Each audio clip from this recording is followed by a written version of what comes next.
Receive, Lord, receive all I have and possess.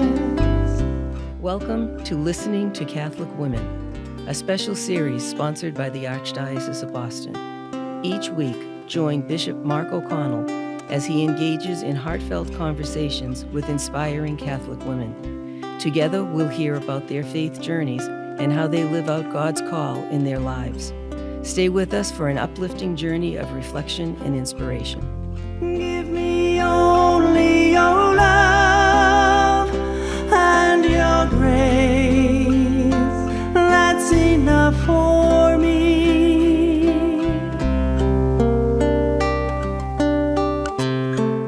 Hello and welcome to Listening to Catholic Women. I'm Bishop Mark O'Connell, and I'm delighted today to have with me Eileen McLaughlin, who is the Superintendent of Schools in the Archdiocese of Boston. Eileen, welcome. And as I look at all you are, all you who I am so impressed with in the Archdiocese of Boston, with such a rounded, mature faith, does that mean that your faith has been smooth your whole life? No. I think my faith has been evolving my whole life, and I think everyone's faith, when it is at its healthiest, is growing and evolving on sort of a progressive conversion. Well, tell me something that was major in your growth of faith that just sticks out as I needed to have that happen before I could reach a new level. So I'm an educator at my core, and I think the learning along the way has been really important to my own faith evolution and growth.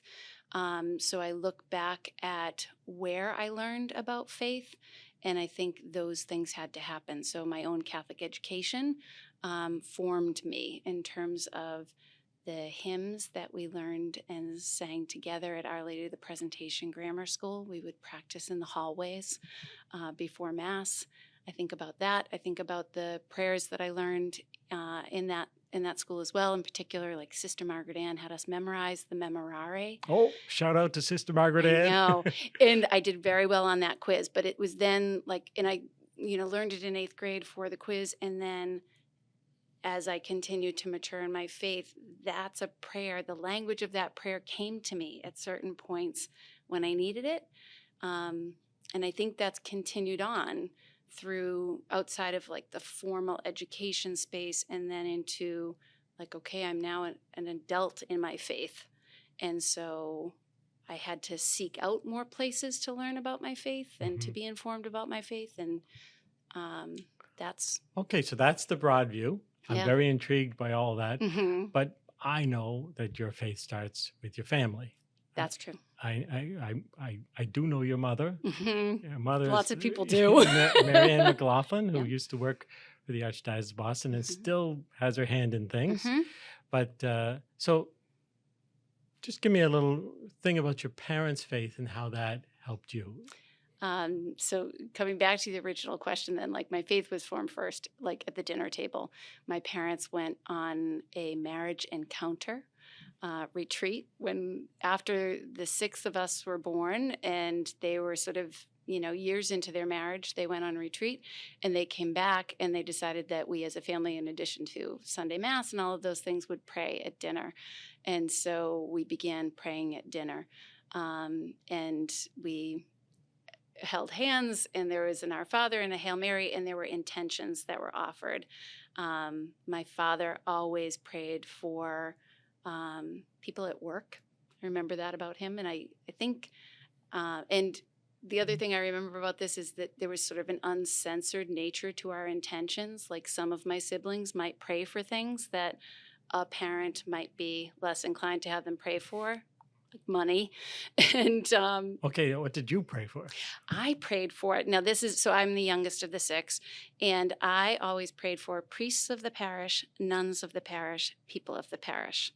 You did? I'm 1,000% sure that that didn't come to me naturally, but it was probably something that my parents gave to me. And this is another piece of that evolution of my faith, because I think back a lot on my faith and and the practices that we had in our family and the practices that I learned along the way.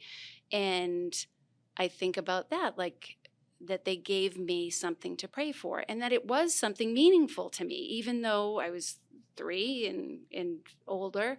I knew that the priest of the parish, I knew that that meant Monsignor Broderick, and I worked at the rectory later on. And so like, I knew that I prayed for him as a child and then worked for him. It was so cool. Yeah. I don't think I was aware of it at 3. I wasn't aware of it at 15 when I was working at the rectory. I am aware of it now, and I'm really grateful for that. Okay, so before, that's part of that changed your life, that one. I think prayer, absolutely, Prayer. and family prayer and intentions, not just the words of prayers, but like the conversation with God, with Christ. How old do you think you were when you had your first, just you conversation with Christ without your parents? Just you. Oh, good question. I guess I remember a moment in high school. I'm sure I prayed Sure. before that, but I remember a moment in high school dealing with anxiety and feeling like if I could remove myself from this situation at this very moment, I would magically, and knowing that that wasn't an option. And I remember what came to my mind was the memorare. Wow. Right? So Sister Margaret Ann came back to me in that moment, and it just sort of eased my anxiety in that moment. So the memorare, for those who don't know, is a prayer to Mary. I don't have to say the prayer, but explain that it's a prayer of petition. Yeah. So like I would say, remember, O most gracious Virgin Mary, that never was it known that anyone who fled to your protection, implored your help, or sought your intercession was left unaided. And that's what I was feeling in that moment. Like, I am imploring your help. I am fleeing to you. And I'm seeking, Mary's intercession. And I think that, again, it's like instinct, but it's formed by the world in which we live. So like my parents had taught us to pray and named it as a value that was formed in my Catholic education by Sister Margaret Ann, who sort of gave us the words of this prayer as a quiz. But then quiz. And I aced it, nailed it. And then when I needed it, I had language for it. And I think that's a big part of what I'm grateful for. Wonderful. Okay. So you became independent when? When do you think is your Independence Day? My goodness, never. Still, I am. I learned this at Mount St. Joseph High School. Interdependence was what we strove for, or at least that's what we talked about it in high school with our teachers. So, I guess as an adult, I remember probably the college years where again. Mass wasn't about like, well, I live at home and it's Sunday morning and the family gets up and goes to Mass, but there were more freedom of choices and things like that. And I was still a member of my childhood parish and a lector there and all of those things. But I think my mother sensed in me that like, that may have not been the place where I was fully thriving, growing, maybe not 100% engaged, like I was participating but not engaged. And so she encouraged me to say like, well, this doesn't have to, you can worship other places. And so I was at Boston College, so St. Ignatius became a place that I would go to occasionally, but it really clicked for me at St. Jean's Parish in Watertown. They had a 6 p.m. Mass on Sunday night, and they had a really wonderful choir that sang at that. Father John Sassani and Monsignor Denishian were the pair of priests who were there then, and that felt like an adult decision, that choosing to worship there on Sunday nights, it was of my own agency that I was present there. Well, you mentioned 2 wonderful priests there, Father John Sassani and Monsignor eventually, Denishian, both who passed away, both who made a big mark in your life. And I know from knowing you that Cursillo is extremely important in your family and you. Yep. Can you describe Cursillo, maybe if someone has never heard of it, and what impact it had on you? So Curcio is literally, the word means a short course in Christianity. And it comes out of a tradition that evolved in Spain, the island of Majorca, a men's retreat initially, but now exists, all over the world. Here in the Archdiocese of Boston, it's been an organization since the late 60s. And I first came to know of Curcio because my parents lived their Curcio. My mother when I was 11 months, no, my dad when I was 11 months old, and my mother a month later when I was a year old. Yeah. So I've literally never known a time where Curcio wasn't a part of my life. But it was my parents, definitely. And then in my 20s, again, my mother is somebody with whom I talk about my faith, and I think I've learned about that too as now that I am a mother, talking about maturing in our faith.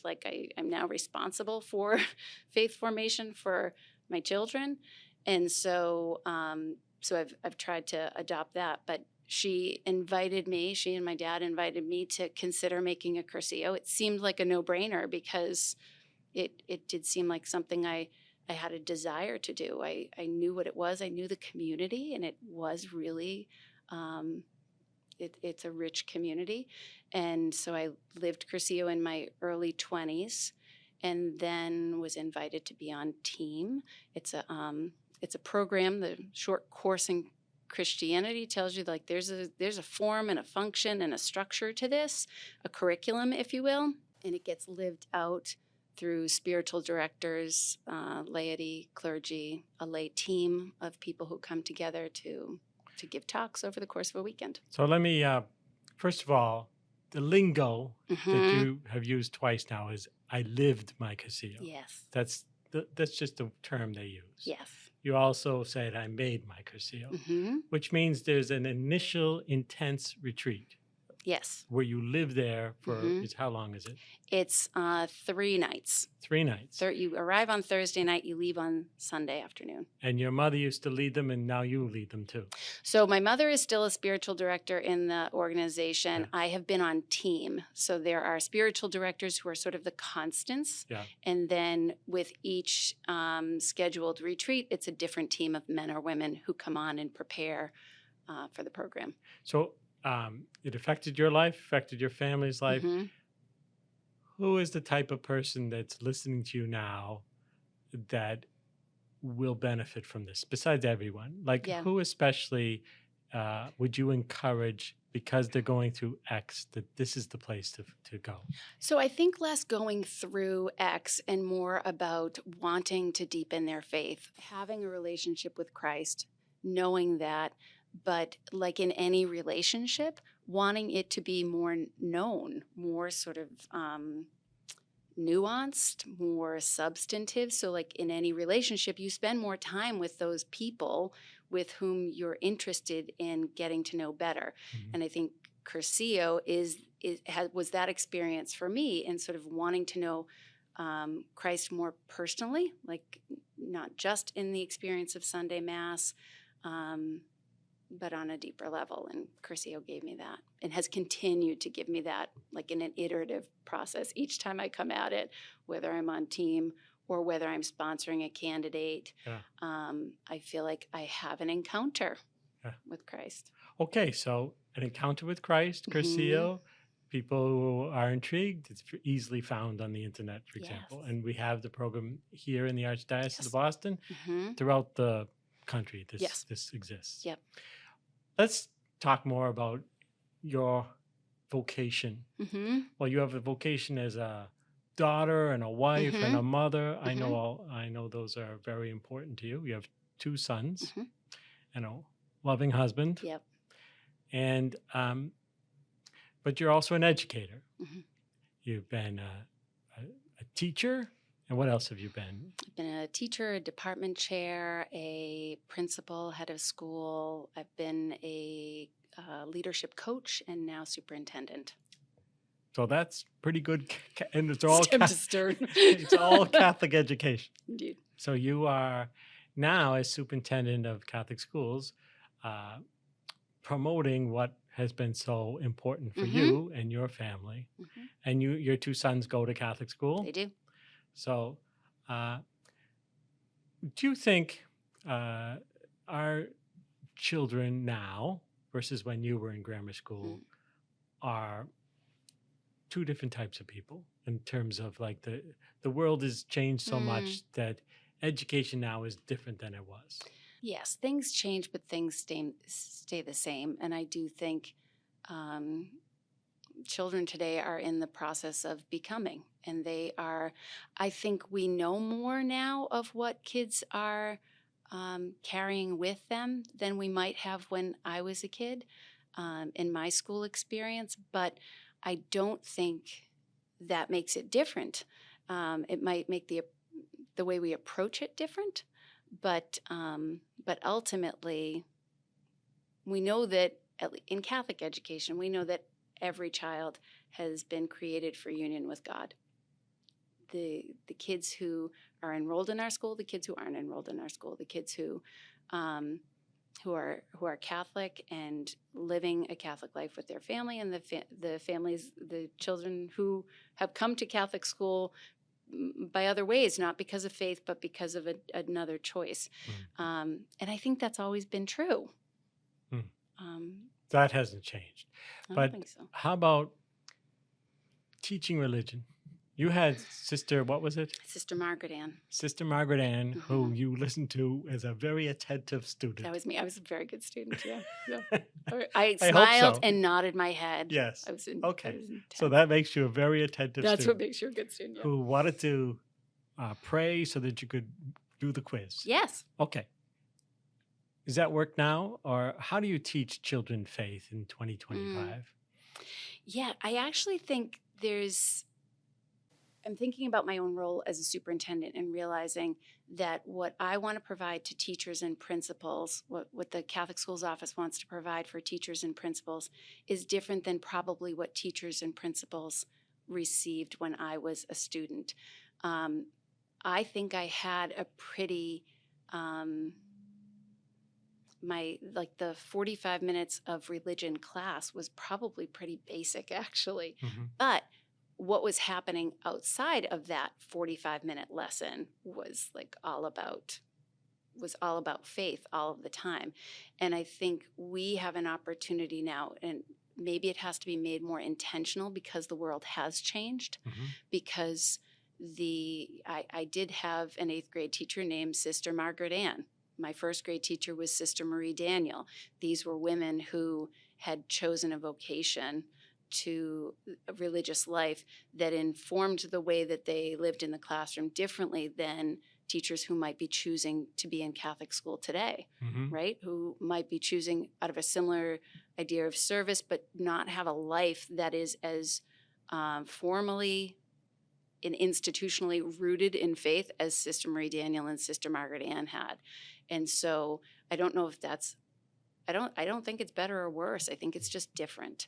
Well, I would predict, and you know better than I, that far fewer of those students are going home to pray with their families and go to Sunday Mass and learn their prayers at home. So you have to kind of, our teachers have to kind of fill in voids that were not as present. Yes. I appreciate what you said about fill in voids, because I feel like there's also a caution I would put on the idea that we're filling in voids, yes, in terms of the language or the prayers that they might have access to, but like that starting point of knowing that they're created by God for union with God, I think that has to be honored as sacred, so that they're not empty vessels. Like we are in Catholic schools, we are engaging with something that we know is innately in every human being. Right. But what we are giving them is sort of the environment or the culture in which they can develop culture. When you think about culture, you think about traditions and you think about language and maybe food and things like that too. But that's a bit of what we're offering them in Catholic school. The other piece of what you said that sort of excited me was, I do think my parents chose Catholic school as an extension of the domestic church, right? Yep. So they were raising 6 Catholic children. We were baptized. We went to Mass on Sunday as a family. We prayed together before meals, and they wanted us in Catholic schools because they wanted that experience during the day. What I see happening, what I know is happening in terms of my own lived experience as a teacher, as a parent, and as a principal, is that the domestic church, I really truly believe, is being influenced now from those students coming back into their families at the end of the day for dinner and saying, well, we pray at school before lunch, or we learned about the Jubilee year and there's a prayer there. So I think there's a real opportunity for Catholic schools to sort of live out what we know about the domestic church, but in a different way than a previous generation might have. And I see that as really beautiful and really exciting. And I hear stories of it happening all the time from teachers and from parents and from principals. So, Nice. yeah.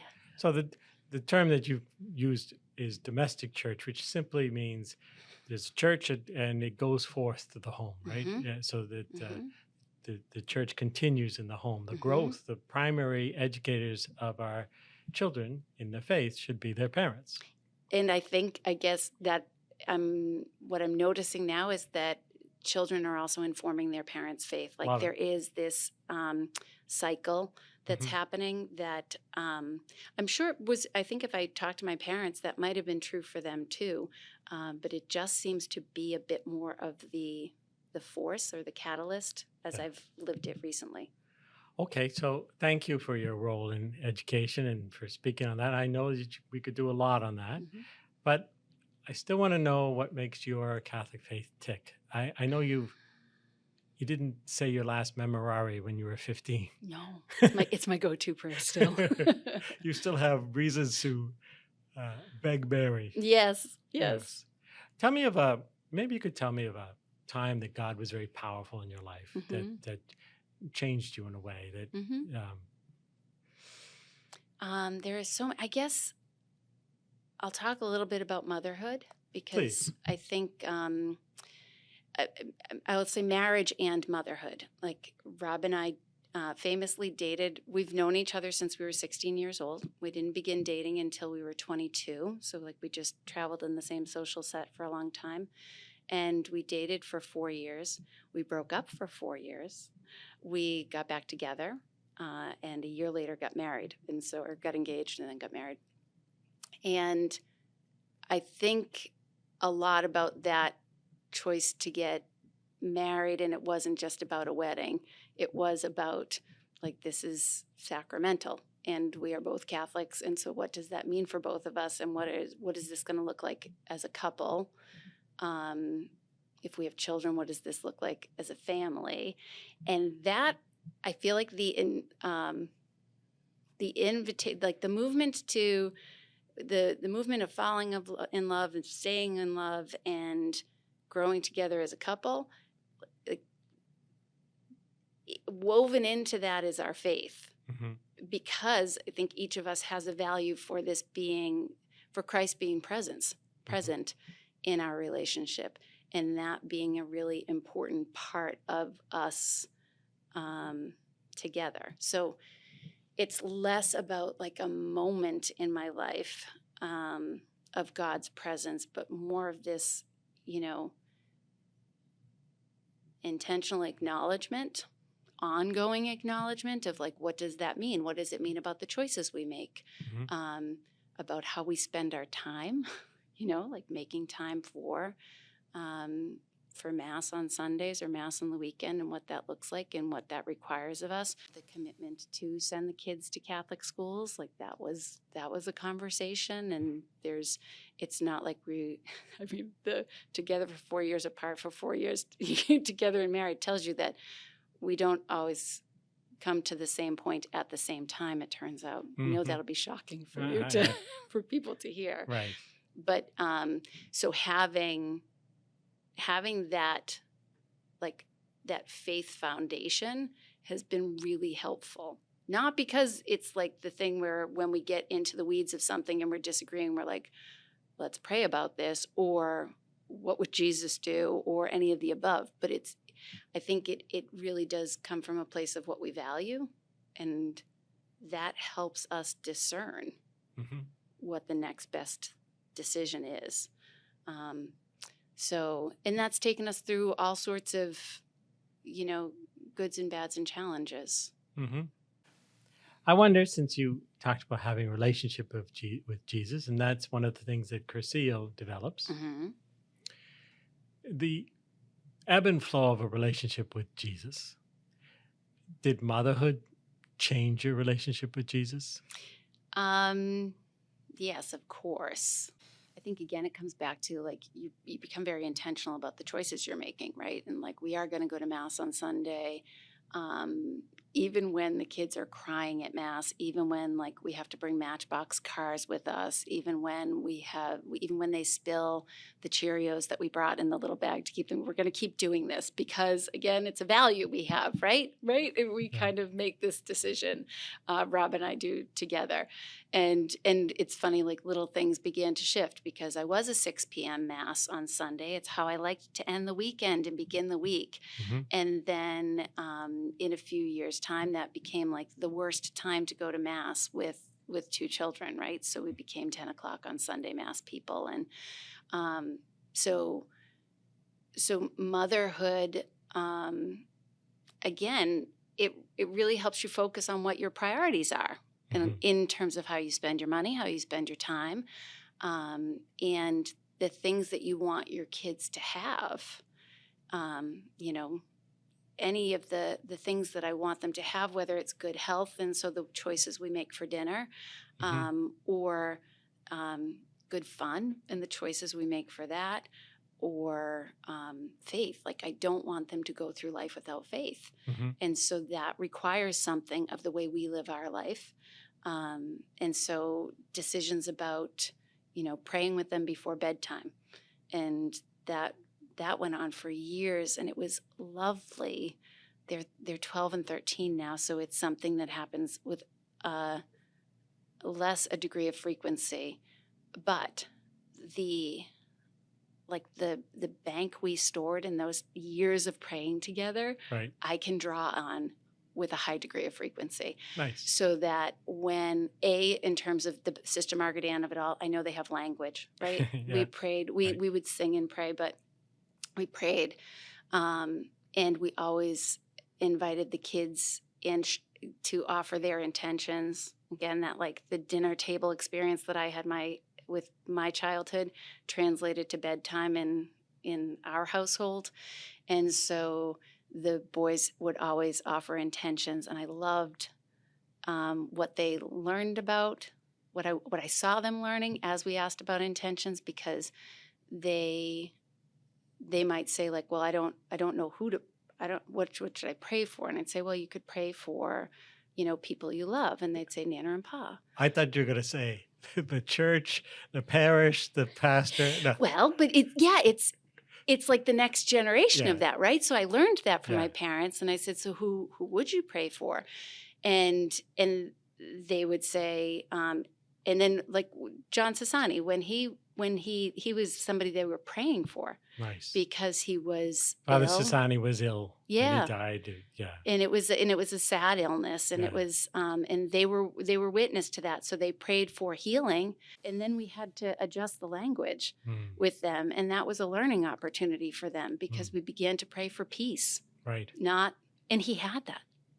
And that's amazing for us to be able to talk about how prayer works. Most recently, it was super funny though. Over the school year, my son Teddy, who is 13 years old, he just finished 7th grade, and he had a really appropriately challenging academic year, and it was hard. It was hard for him. It was hard for me as a mother to see him struggle, and along the way, my mother would often say to me, like, "Are you praying about it?" When I had any sort of difficulty, to the point where, again, if I was going to be complaining to her about something or voicing frustration or however we want to put it, in my head, I'd be like, oh, I should pray about this before I talk to her about it, because she's going to say, have you prayed about this? And I need to be able to do that. So I said to Teddy somewhere along the line, it was after, they have a habit of kneeling down after communion and saying, what should I pray for? And I'm always like, pray for the things. I said to him, have you prayed for yourself? And he said, you're not supposed to. Who told him that? I know. That's what I went. I said, that's not true. And he said, no, it is. You're not supposed to pray for yourself. And I said, that's inaccurate. So I say all of that because this praying together has given us a space for us to have conversations that I don't know I would have had access to. I don't know how I would have started it or how we would have worked our way into it had this not been a part of like the choices we were making all along. So I'm grateful and really enjoying as they get older, seeing how this evolves. Beautiful. And it's so nice that there's a generational thing here. Your mother taught you these things. You're teaching your children. Yeah. Please God, someday they'll teach their children. I had this incredible, we were in Ireland this summer. Nice. And we visited the church, Sacred Heart Church in Carndonagh, where my father's parents were baptized. Oh. And it's a new church. The church was built in the 40s. They would have been baptized in the early 1900s. But the baptismal font that they were baptized in is still there. It's not used anymore, but it's still there. And I had this profound realization of like the choices that each generation makes to continue the faith. And I know it's not just about our human choices, that Christ is laboring in all things, right? It's something that, we're pilgrims of hope. This is a Jubilee year. And I am hopeful for my nieces and my nephews and my own kids. They've all had very different experiences of faith formation, but I believe that Christ is present in all of their lives, and I know that each generation has, is continuing. The communion of saints is continuing to support our families' growth in their faith. Beautiful.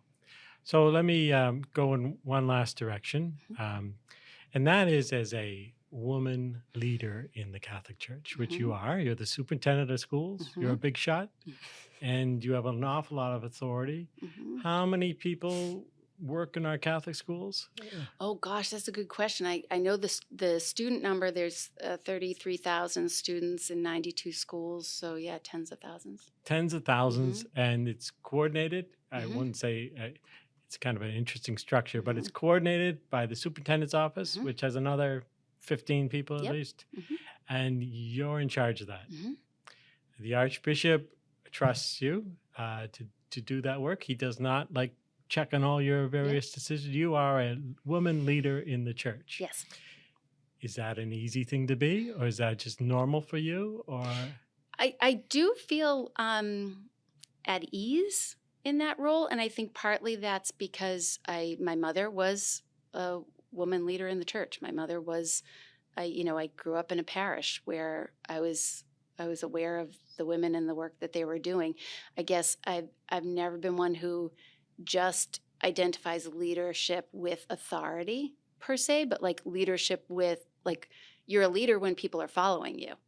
So like the title is less important than the impact you're having.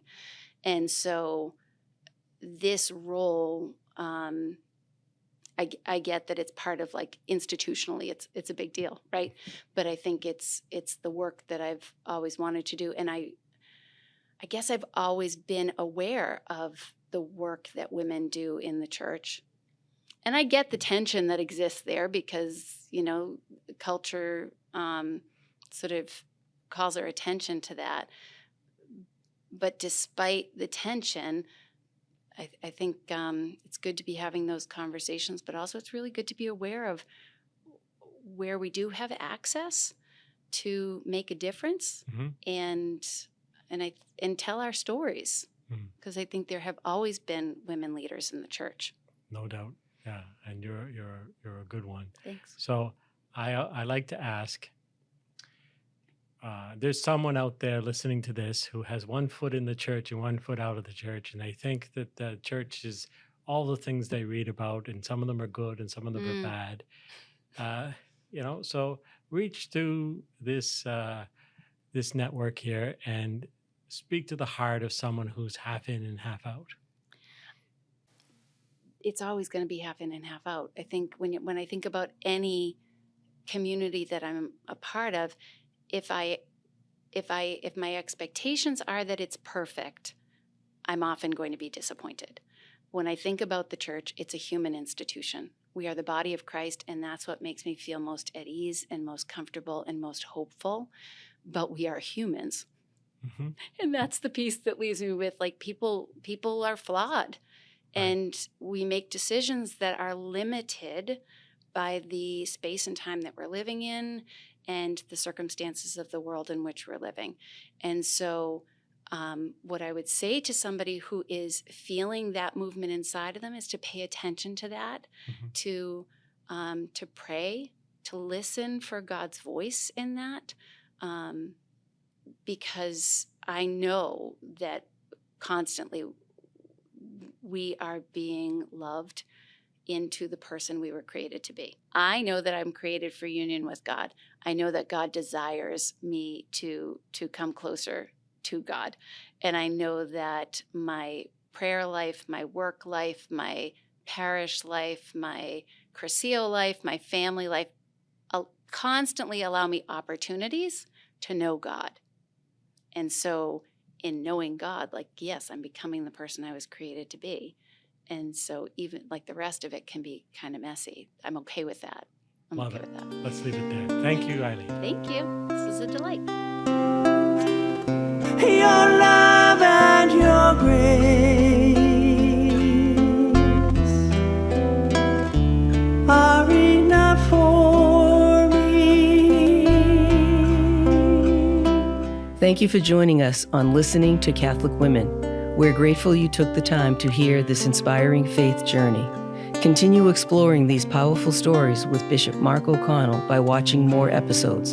This series is sponsored by the Archdiocese of Boston and produced by Emma Lula Creative. Please like, subscribe, and share to spread the word.